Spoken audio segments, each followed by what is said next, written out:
Welcome back to the continuing adventures of the monad. In the previous presentations in this series on the science of the Antahkarana, we have looked at mental consciousness and related it to the structure and function of the causal lotus.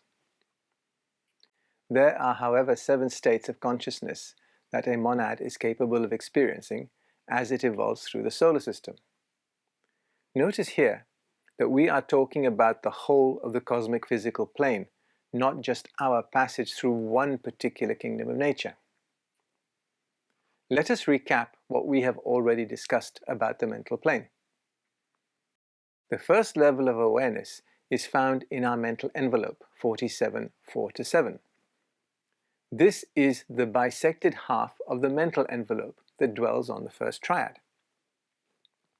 Here occurs the development of true mental perception. This, as we discussed, was linked to the knowledge petal found in the causal lotus. The next stage of consciousness is termed soul awareness or soul perception. Do not see this as the perception of the soul by the persona. It is not. This is the perception of the soul by itself.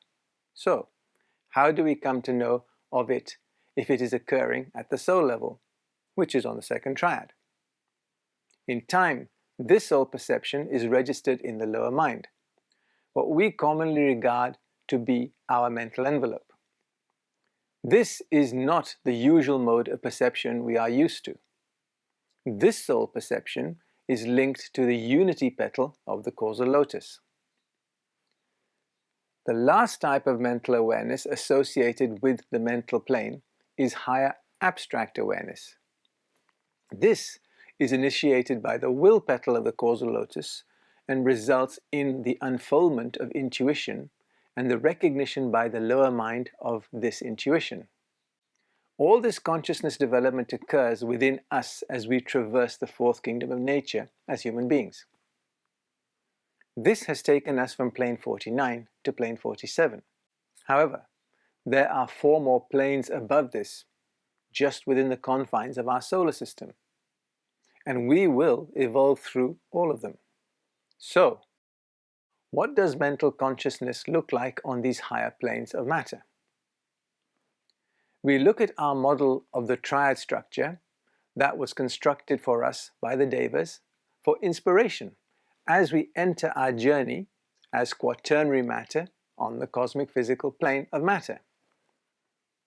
This occurred when we were transitioning from being conscious as tertiary matter into quaternary matter and entering the mineral kingdom of nature. Our passage through the 4th kingdom of nature complete, the monad now passes to the 5th kingdom and jumps up a plane of matter to world 46. Theosophists call this the Buddhic plane, but you know this designation is nonsense, and the reasons why have already been presented. This world is called the Essential World by Lawrence and the Unity World by Bladden. I subscribe to the Bladden nomenclature. Consciousness in this world is persistent because there are no periods of sleep that the monad does not register, and this consciousness is described as spiritual awareness. What does spiritual mean? Think of it as consciousness at an intuitional level.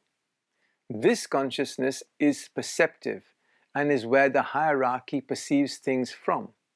In this world, the monad is perceiving its environment in 6 dimensions, so it is difficult for us to understand what is being processed.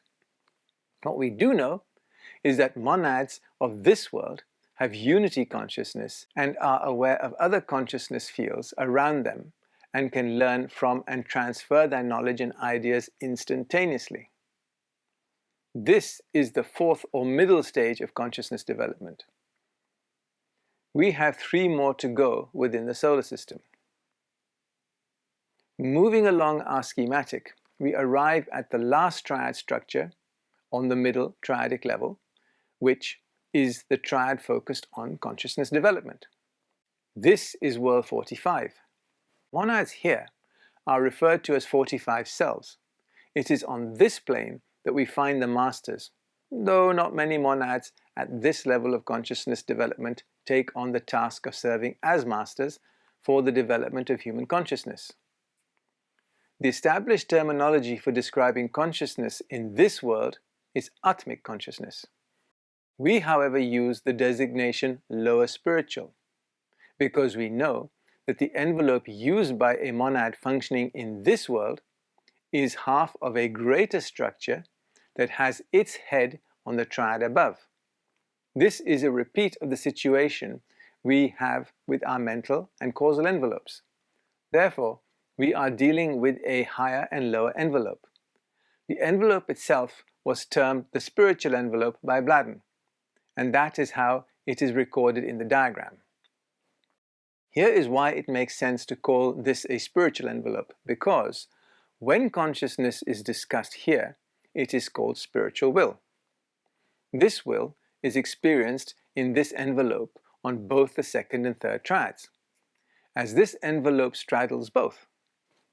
The third triad is the worlds of divine manifestation.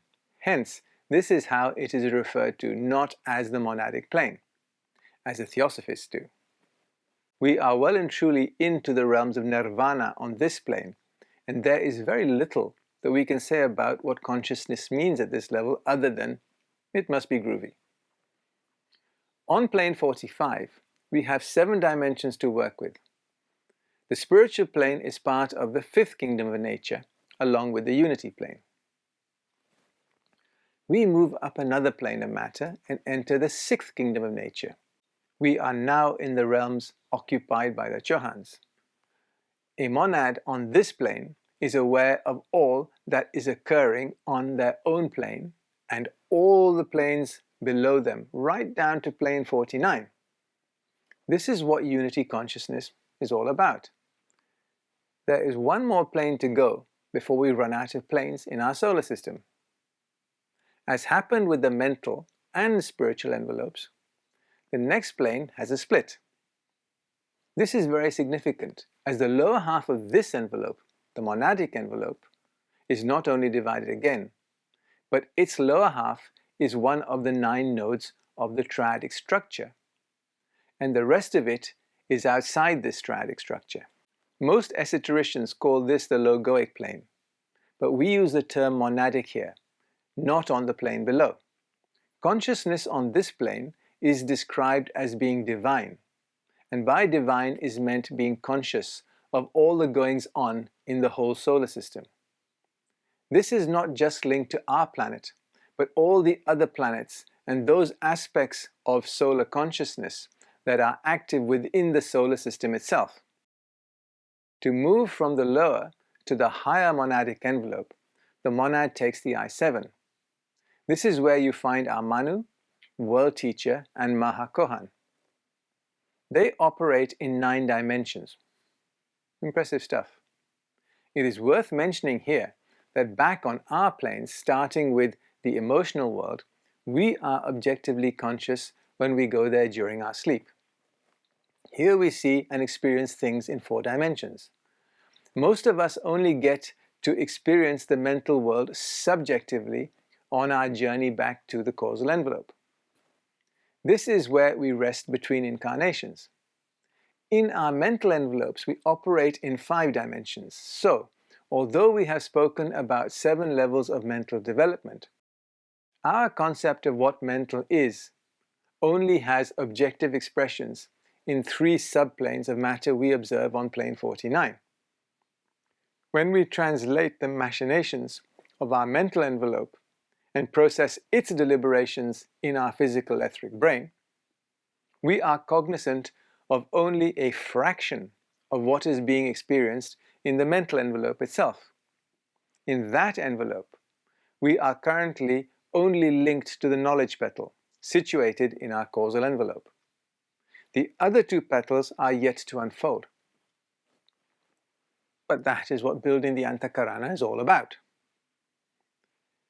In the next presentation, we will set about considering the actual material the Antahkarana is built from. Thank you.